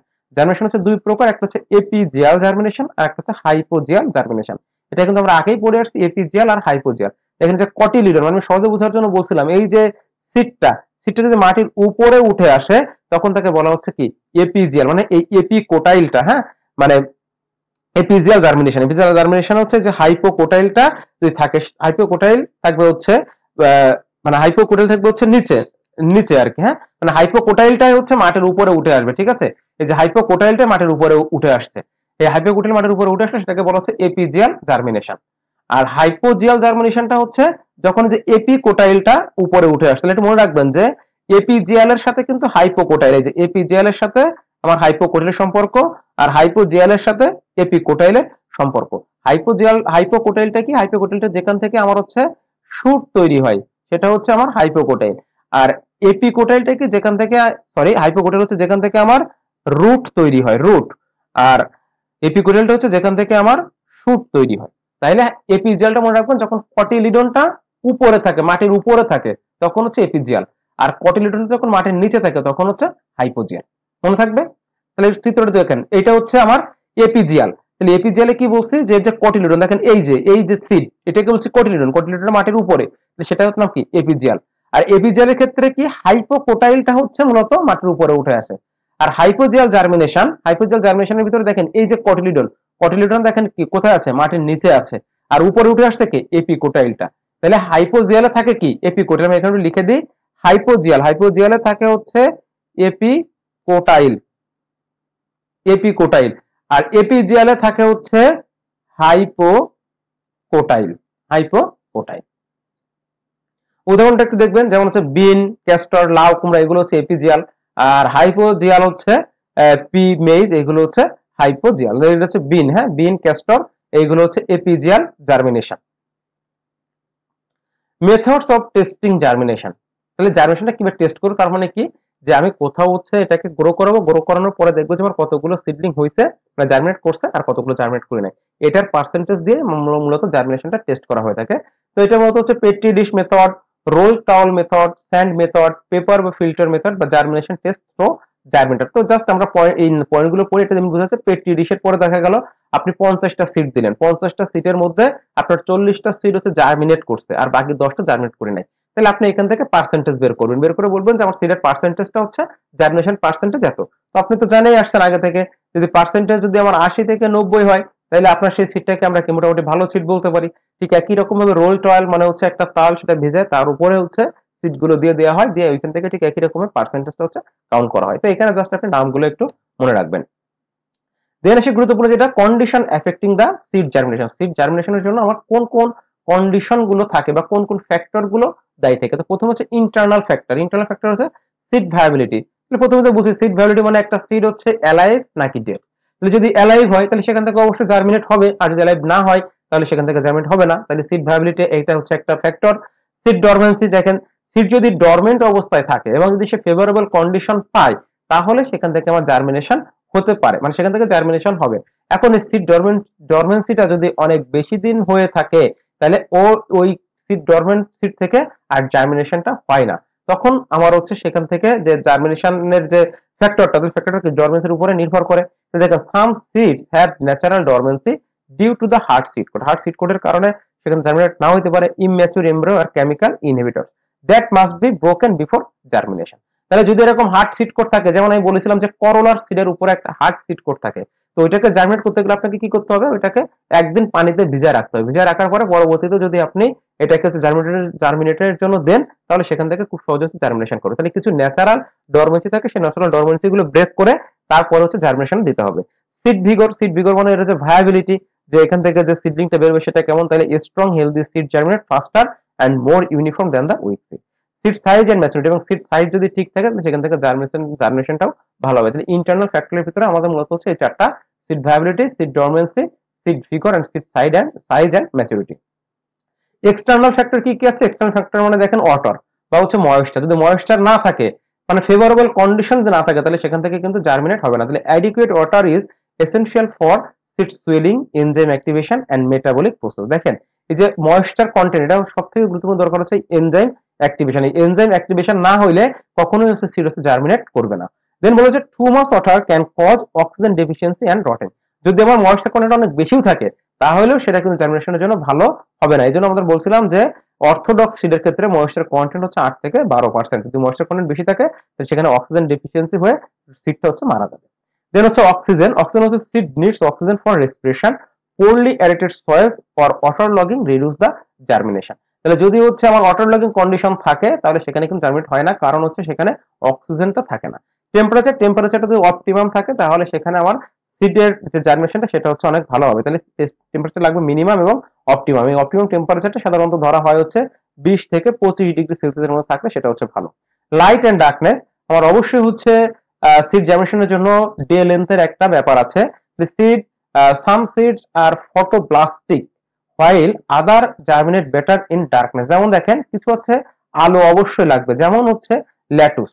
আর হচ্ছে কিছু হচ্ছে যে অন্ধকারে তার সিড গুলো জার্মিনেট করে, যেমন হচ্ছে দেখেন অনিয়ন এবং হচ্ছে অ্যামারান্থাস। এগুলো হচ্ছে অন্ধকারে জার্মিনেট করে আর আলোতে জার্মিনেট করে হচ্ছে ল্যাটুস। সয়েল কন্ডিশন, অবশ্যই সয়েল কন্ডিশন ভালো হতে হবে, তার পিএইচ, স্যালানিটি এবং নিউট্রিয়েন্ট অ্যাবিলিটি এগুলো ঠিকঠাক থাকতে হবে, তাহলে আমার জার্মিনেশনটা ঠিকভাবে হবে। স্টেপ অফ জার্মিনেশন প্রসেস, তাহলে একটা সিড থেকে কিভাবে জার্মিনেশনটা হয় দেখেন এটা খুবই সহজ। প্রথম কাজ হচ্ছে ইমবাইবিশন বা ওয়াটার অ্যাবজর্পশন। আমি একটু আপনাদেরকে এমনি বুঝাই। প্রথম হচ্ছে যে সিডটা থাকে সেই সিডটা হচ্ছে পানিটা গ্রহণ করে সেই সিডটা হচ্ছে সুয়েল হয়, মানে একটু ফুলে ওঠে এবং ওর ভিতরে কিছু এনজাইমকে হচ্ছে অ্যাক্টিভেট করে। সেই এনজাইম গুলোর কাজ হচ্ছে ওর ভিতরে যে ফুড স্টোর করা থাকে সেই ফুড গুলোকে হচ্ছে ভাঙে। তাহলে প্রথমে আমার কি হলো যে ওয়াটার অ্যাবজর্পশন করলো, ওয়াটার অ্যাবজর্পশন করার পরে অ্যাক্টিভেশন এনজাইম, তাহলে এনজাইমটাকে হচ্ছে অ্যাক্টিভ করবে। এনজাইম অ্যাক্টিভ করার ফলে কি হবে, ওর ভিতরে যে ফুড স্টোর করা ছিল সেই ফুড স্টোরটা হচ্ছে ভেঙে ফেলবে। এরপর হচ্ছে রেসপিরেশন এন্ড মেটাবলিশন অফ ফুড। ওই যে ফুডটা ভাঙলো এবং ওই ফুডটা নিয়ে ওর ভিতরে যে এমব্রায়োটা আছে ওই এমব্রায়ো থেকে আমার ওই রুট এবং শুট হচ্ছে তৈরি হবে এবং পরবর্তীতে এখান থেকে সিডলিং তৈরি হবে। তাহলে আমরা এবার একটু পড়ে দেখি যে ইমবাইবেশনটা হচ্ছে the dry seed absorb water through the seed coat. Seed কোটের মাধ্যমে সে পানিটা শোষণ করে। Seed swell, seed coat become soft and enzyme get activated. তাহলে এনজাইম হচ্ছে অ্যাক্টিভেট হলো। 2 নম্বর হচ্ছে অ্যাক্টিভেশন অফ এনজাইম। এখানে কোন কোন এনজাইম থাকে, অ্যামাইলেজ, প্রোটিনেজ এবং হচ্ছে লাইপেজ। তাহলে অ্যামাইলেজের কাজ হচ্ছে কার্বোহাইড্রেটটাকে ভাঙবে, প্রোটিয়াজের কাজ হচ্ছে প্রোটিনটাকে, আর লাইপেজের কাজ হচ্ছে ফ্যাটটাকে হচ্ছে ভাঙবে। তাহলে hydrate enzyme start breaking down the stored food. তাহলে স্টোরড ফুড মতো থাকে কি থাকে, এস্টার থাকে, প্রোটিন থাকে এবং ফ্যাট থাকে। তাহলে এস্টার্স ভাঙার জন্য অ্যামাইলেজ, প্রোটিয়াস ভাঙার দিয়ে হচ্ছে প্রোটিন, আর ফ্যাট ভাঙার জন্য হচ্ছে লাইপেজ ব্যবহার করা হয়। দেন হচ্ছে respiration increase to release the energy. Then রেসপিরেশনের মাধ্যমে এই খাবারটা ভেঙে এখান থেকে শক্তি উৎপন্ন, রেসপিরেশনের মাধ্যমে কিন্তু শক্তি উৎপন্ন হয়। তাহলে এনজাইমটা এসে খাবারটা ভাঙলো আর খাবার ভাঙার পরে রেসপিরেশনের মাধ্যমে সেখান থেকে শক্তি উৎপন্ন হলো। এবার হচ্ছে সিডের যে এমব্রায়ো আছে এই শক্তিটা হচ্ছে সে গ্রহণ করবে। Stored nutrients are converted into the soluble form. these nutrients are transported to the growing embryonic axis। এটা হচ্ছে কোথায় গেল, এমব্রয়ের কাছে গেল। এবার হচ্ছে এই যে এমব্রয় থেকে রেডিকেল থেকে আমার রুট তৈরি হইলো, এর দেন হচ্ছে প্লুমুল, এরপর হচ্ছে প্লুমুল থেকে আমার শুট তৈরি হলো। পরবর্তীতে আমার এই রুট এবং শুট আস্তে আস্তে বড় হয়ে আমার হচ্ছে সিডলিং এস্টাবলিশড হলো। তাহলে এটাই হচ্ছে মূলত আমার জার্মিনেশন প্রসেস। তাহলে এখানে মনে রাখবেন যে ওয়াটারটা প্রথমে অ্যাবজর্ব করে কিসের মাধ্যমে, সিড কোডের মাধ্যমে। সেই ওয়াটারটা কি কাজ করে, এনজাইম গুলোকে অ্যাক্টিভেট করে। কোন এনজাইম কি কাজ করে, এবং সেই এনজাইমের পরে যে খাবারটাকে ভাঙে, সেই খাবার থেকে আমার এটিপি তৈরি হয় কিসের মাধ্যমে, রেসপিরেশনের মাধ্যমে। তাহলে এইভাবে হচ্ছে এই প্রসেসটা একটু মনে রাখবেন। দেন হচ্ছে সিড প্যাথোলজি। সিড প্যাথোলজি বলতে যে আমাদের যে সিডের সাথেই কিছু প্যাথোজেন যুক্ত থাকে, সেই সেই প্যাথোজেন গুলো আমরা যদি হচ্ছে সিড ট্রিটমেন্ট করতাম, যে ভিটাভ্যাক্স, এই ভিটাভ্যাক্স আমাদের সিড ট্রিটমেন্ট করা হতো মূলত এই সিডের সাথে যে প্যাথোজেন গুলো থাকে, প্যাথোজেন গুলোকে বাদ দেওয়ার জন্য। দেখি যে seed pathology is the science that studies the nature, occurrence, transmission and control of seed borne disease and pathogen. তাহলে সিড প্যাথোলজিটা মূলত আমাদের কেন প্রয়োজন, এই control of seed borne disease, এই সিড বর্ন ডিজিজটাকে কন্ট্রোল করার জন্য মূলত হচ্ছে সিড প্যাথোলজিটা প্রয়োজন। এখন দেখেন এই সিড প্যাথোলজিতে আমার সিডটা দুই ভাবে যেতে পারে, একটা হচ্ছে সিড বর্ন প্যাথোজেন আর একটা হচ্ছে সিড ট্রান্সমিটেড প্যাথোজেন। মানে কি, একটা হচ্ছে সিডের সাথেই প্যাথোজেন থাকে, এটা হচ্ছে সিডের সাথেই, হ্যাঁ সিডের সাথেই থাকে। আর এটা হচ্ছে সিড ট্রান্সমিটেড, মানে হচ্ছে সিডটা হচ্ছে ট্রান্সমিট করে নিয়ে যায় এক জায়গা থেকে আর এক জায়গায় এসে ট্রান্সমিট, মানে কি প্যাথোজেনটা মানে এর যে রোগটা হচ্ছে সিড থেকে প্লান্ট থেকে ফ্রুটে এভাবে হচ্ছে ট্রান্সমিট করে নিয়ে যায়। তাহলে দেখেন সিড বর্নটা কি, on or in the seed, মানে সিডের মধ্যে বা উপরে হচ্ছে আমার এই প্যাথোজেন গুলো থাকে। আর এটাও ঠিক একই, on or in the seed and also infect the next generation, এবং সেটা কি অবশ্যই সে হচ্ছে ইনফেক্ট মানে রোগ সৃষ্টি করবে। তাহলে সিড ট্রান্সমিটেড প্যাথোজেনটা হচ্ছে বেশি ভয়ঙ্কর, কারণ সে অবশ্যই হচ্ছে রোগ সৃষ্টি করবে। আর সিড বোর্ন প্যাথোজেন হচ্ছে এর সাথে সিড লেগে থাকতে, মানে প্যাথোজেন লেগে থাকতে পারে, সে রোগ করতেও পারে নাও করতে পারে। ফেভারেবল কন্ডিশন পেলে সে রোগ করবে, ফেভারেবল কন্ডিশন না পেলে সে রোগ করবে না। কিন্তু সিড ট্রান্সমিটেড প্যাথোজেন যেগুলো, সেগুলো অবশ্যই সে কিন্তু রোগ তৈরি করবে। দেখেন may or may not cause disease in the next crop, তার মানে সে পরবর্তী ফসলের ক্ষেত্রে রোগ করতেও পারে নাও করতে পারে। কিন্তু সিড ট্রান্সমিট যেটা, সে অলওয়েজ হচ্ছে সে ইনফেকশন তৈরি করবে। কয়েকটি উদাহরণ আমরা এখানে দিয়েছি, যে অল্টারনারিয়া এটা হচ্ছে একটা সিড বর্ন প্যাথোজেন, আর ইউস্টিলাগো টিটিসি এটা হচ্ছে একটা সিড ট্রান্সমিটেড প্যাথোজেন। তারপরে জ্যান্থোমোনাস এটা হচ্ছে একটা সিড বর্ন ব্যাকটেরিয়া, আর এটা হচ্ছে জ্যান্থোমিনাস অরাইজি, সেটা হচ্ছে একটা সিড ট্রান্সমিটেড প্যাথোজেন। দেন এই লাস্টের লাইনটা আমরা একটু দেখি, যে অল সিড ট্রান্সমিটেড আর সিড বর্ন, মানে সকল সিড ট্রান্সমিটেড প্যাথোজেনকে আমরা বলছি হচ্ছে সিড বর্ন প্যাথোজেন। কারণ কি, সিড ট্রান্সমিটেড প্যাথোজেন গুলো সবসময় হচ্ছে রোগ তৈরি করতে পারে, আর সিড বর্ন গুলো রোগ তৈরিও করতে পারে নাও করতে পারে। এর জন্য বলা হচ্ছে কি, সকল সিড ট্রান্সমিটেড যে প্যাথোজেন এরা হচ্ছে সিড বর্ন প্যাথোজেন, কিন্তু সকল সিড বর্ন প্যাথোজেন গুলো সিড ট্রান্সমিটেড প্যাথোজেন নয়। তাহলে সিড বর্নটা কি সহজে বুঝলাম, যে pathogen is present in on seed, আর সিড ট্রান্সমিটেড হচ্ছে pathogen is carried by the seed and infects on the new crop. তাহলে সিড বর্নটা সে শুধুমাত্র প্যাথোজেনটা হচ্ছে তার ভিতরে বা বাইরে প্যাথোজেনটা থাকবে, আর সিড ট্রান্সমিটেড হচ্ছে সে কি ক্যারিড করে নিয়ে যাবে, এবং সে অবশ্যই পরবর্তী যে ক্রপ আছে সেখানে সে একটা ইনফেক্ট তৈরি করবে, মানে মানে এর যে ইনফেকশন, সেই ইনফেকশন তৈরি করে রোগ তৈরি করবে। এই যে টেবিলটা অনেক গুরুত্বপূর্ণ। এখানে মেইনলি কিছু সিড বর্ন প্যাথোজেনের আলাদা করে দেওয়া আছে। যেমন দেখেন, আমরা যখন বিভিন্ন রোগ পড়েছিলাম, তখন কিন্তু আমরা এই প্যাথোজেনগুলোর নাম পড়েছি।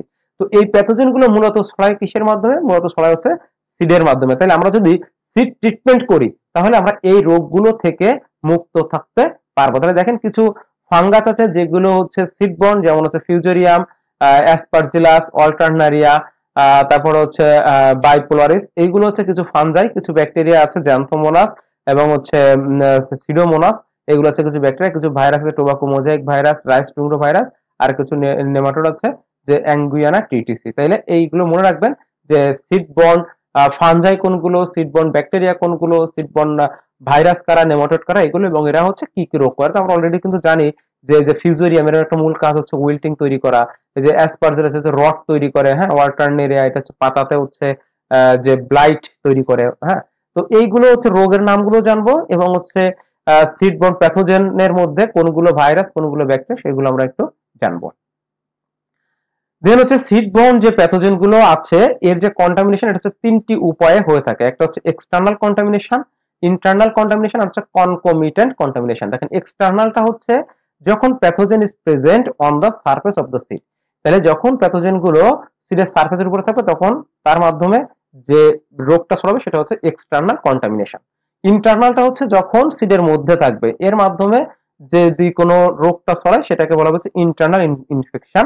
এখন এই হচ্ছে মানে যে ইনফেকশনটা যে ইন্টারনাল মধ্যে মধ্যে কোথায় থাকতে পারে, এমব্রয়তে থাকতে পারে, এন্ডোস্পার্মে থাকতে পারে বা আদার টিস্যুতে থাকতে পারে।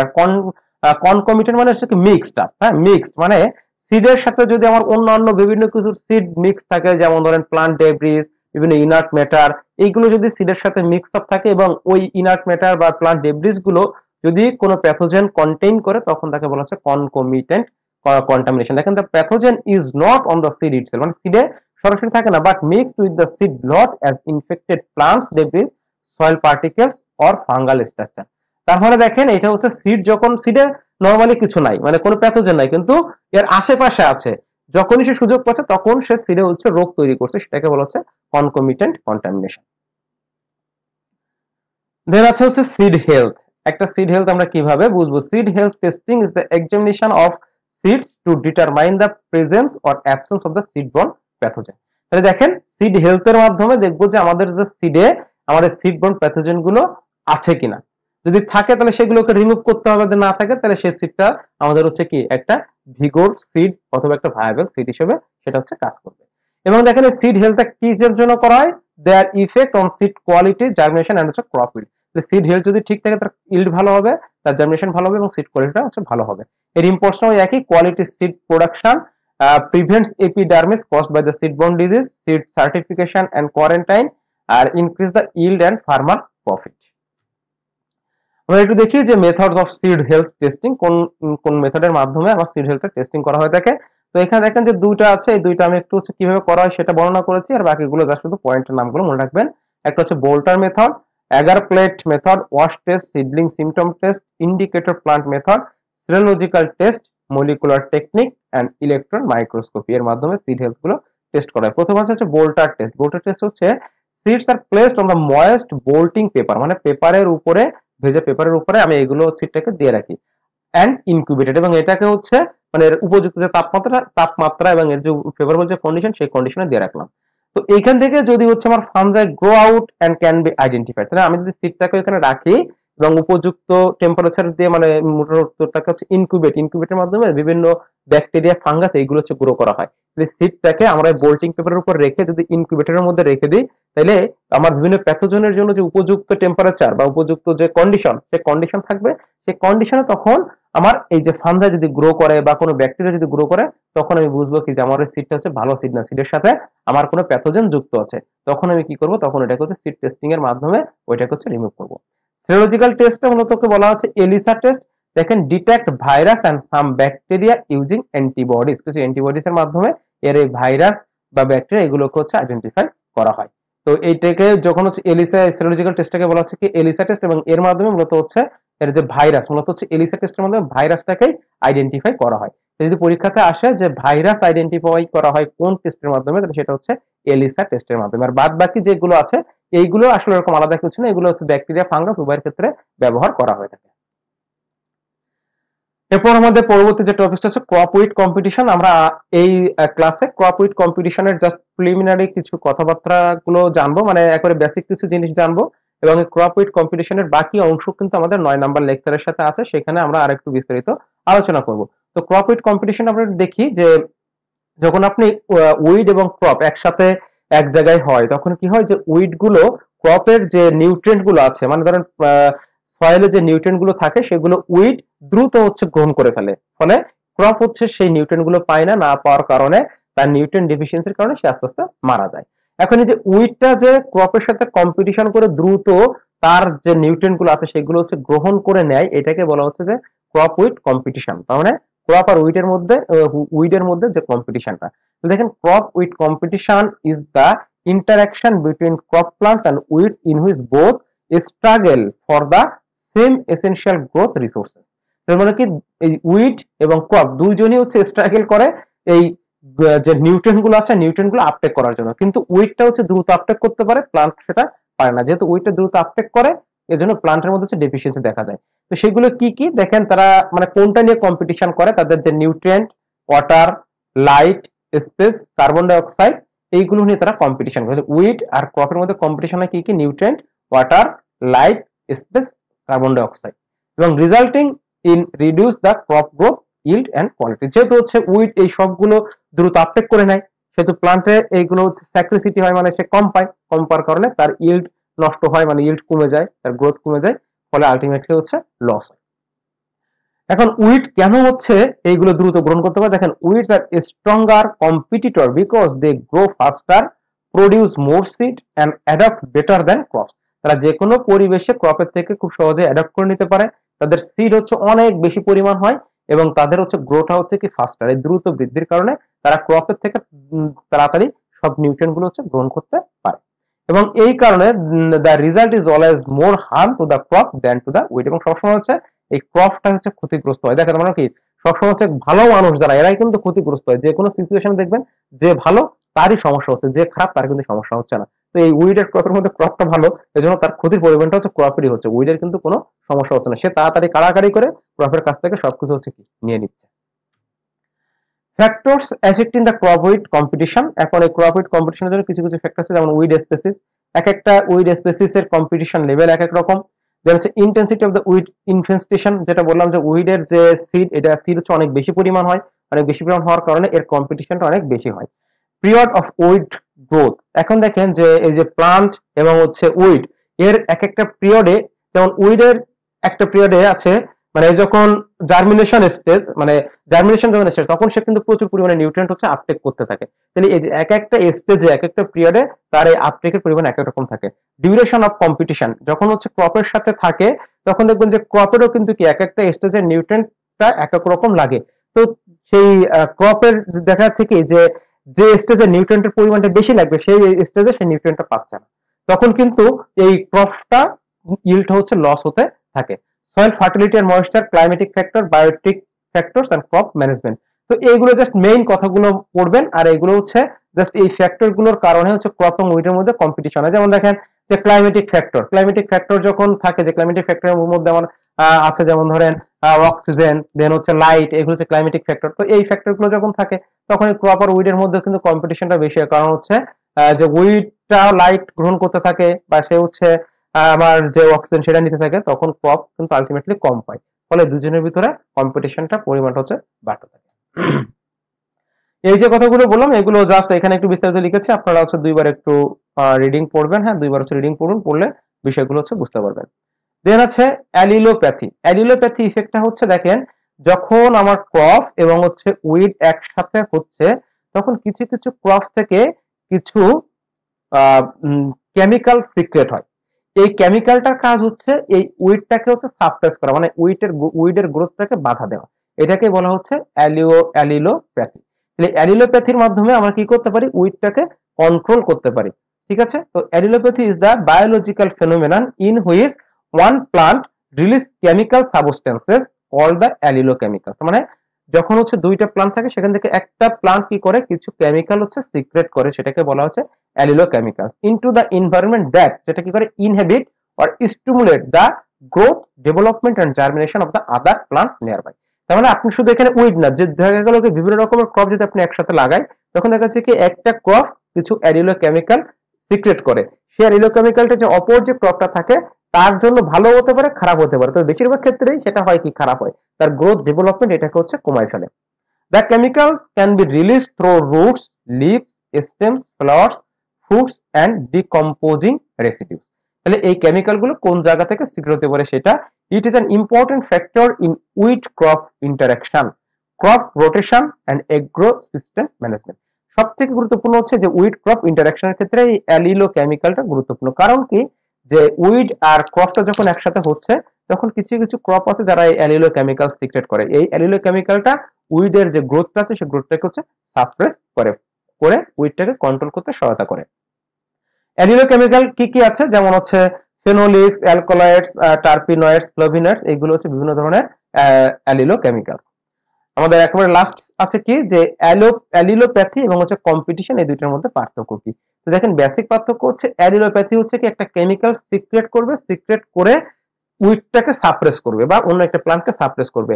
আর কম্পিটিশনটা হচ্ছে যখন হচ্ছে আপনি উইড আর প্লান্ট একসাথে হচ্ছে, উইডের যেহেতু গ্রোথটা অনেক বেশি দ্রুত হয়, সেজন্য সে কি করে দ্রুত নিউট্রিয়েন্ট গুলো আপটেক করে ফেলে, মানে নিউট্রিয়েন্ট গুলো সে নিজে নিজে খেয়ে ফেলে। তখন কত হচ্ছে কম পায়, কম পাওয়ার কারণে ক্রপটা হচ্ছে মারা যায়। তাহলে একটা হচ্ছে সে কম্পিটিশন করে দ্রুত খেয়ে নিচ্ছে, এজন্য আরেকজন কম পাচ্ছে, কম পাওয়ার কারণে সে মারা যাচ্ছে। এটা হচ্ছে কম্পিটিশন। আর অ্যালোপ্যাথি হচ্ছে কি, আপনি হচ্ছে এই কম্পিটিশন বাদ, এখানে হচ্ছে আপনি আলাদাভাবে একটা কেমিক্যাল সিক্রেট করছেন, সিক্রেট করে অপরজনকে মেরে ফেলছেন, সেটা হচ্ছে অ্যালিলোপ্যাথি ইফেক্ট। বুঝা গেছে? তাহলে বেসিক পার্থক্য হচ্ছে অ্যালিলোপ্যাথিটা হচ্ছে একটা কেমিক্যালের মাধ্যমে অন্যের গ্রোথকে সাপ্রেস করবে, আর কম্পিটিশন হচ্ছে একজন দ্রুত নিউট্রিয়েন্ট গুলো খেয়ে ফেলবে, খেয়ে ফেলে তার গ্রোথটাকে সাপ্রেস করবে। দুই নম্বর হচ্ছে যে কেমিক্যাল ইনহিবিশন অর হচ্ছে স্টিমুলেশন। আর এটা হচ্ছে কি দেখেন রিসোর্স বেড, যে physical competition for light, water, nutrients, carbon dioxide, space. Can be এটা পজিটিভ ও নেগেটিভ। অ্যালিলোপ্যাথি যে ইফেক্ট, এটা পজিটিভ হইতে পারে, নেগেটিভ হইতে পারে, মানে কখনো সে গ্রোথটাকে বাড়ায় ফেলতে পারে, আবার কখনো গ্রোথটাকে কমায়, কিন্তু কম্পিটিশন সবসময় হচ্ছে নেগেটিভ ইফেক্টটা হবে।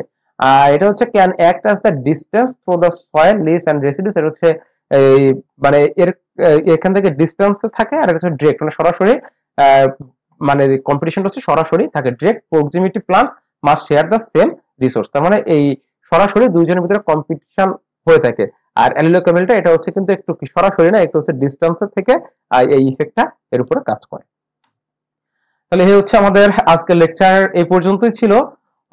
আর আমাদের যে অ্যালিলোপ্যাথি যে ইফেক্ট, এই ইফেক্ট নিয়ে আরো কয়েক কিছু প্রশ্ন আছে, যেটা আমরা পরবর্তী ক্লাসে আলোচনা করব, কারণ পরবর্তী ক্লাসে অন্য যে টপিকস গুলো আছে সেগুলো তুলনামূলক হচ্ছে সহজ। তো আমাদের দেখেন যে মূলত গুরুত্বপূর্ণ যে টপিকস গুলো ছিল, এই যে 1 থেকে 8 পর্যন্ত যে ক্লাসগুলো নিলাম, 1 থেকে 8 পর্যন্ত ক্লাসটা ছিল কি সব থেকে ইম্পর্টেন্ট। হ্যাঁ, এর পরের যে দুইটা ক্লাস আছে 9 আর 10, 9 ও 10 হচ্ছে ইম্পর্টেন্ট, কিন্তু দেখা যাচ্ছে কি ওর অনেক বিষয়গুলো আপনাদের আগে থেকেই জানা, বা আমরা হচ্ছে জেনারেল সাইডে ওই বিষয়গুলো হচ্ছে টুকটাক পড়ি, যেমন বিভিন্ন ধরনের হচ্ছে পলিউশন, গ্রিন হাউস, হ্যাঁ এইগুলো আমরা টুকটাক ধারণা কিন্তু আছে। তাহলে এই 1 থেকে 8 পর্যন্ত খুব ভালো করে পড়বেন, এবং পরে যে 9 আর 10 এটা আমি মানে আপনাদের যে স্লাইড যেভাবে রেডি করে দেবো, আপনারা ওই স্লাইড থেকে পড়লেই হচ্ছে। তো আশা করি ক্লাস আপনাদের ভালো লেগেছে বা আপনারা হচ্ছে বুঝতে পেরেছেন, এবং আমি স্লাইডে মোটামুটি বিস্তারিত দেওয়ার চেষ্টা করেছি। আপনারা এই স্লাইডটা একটু ভালো করে পড়বেন, আর যেগুলো যেখানে মূল পয়েন্ট গুলো দিয়েছে, যেখানে পয়েন্ট গুলো পড়ে নেবেন, তো সেখানে যদি আপনারা পারেন তো এখানে একটু হচ্ছে বিস্তারিত জিনিসটা একটু হচ্ছে জেনে নেবেন। তো আপনারা সবাই ভালো থাকবেন, সুস্থ থাকবেন এবং ভালো করে পড়াশোনা করবেন।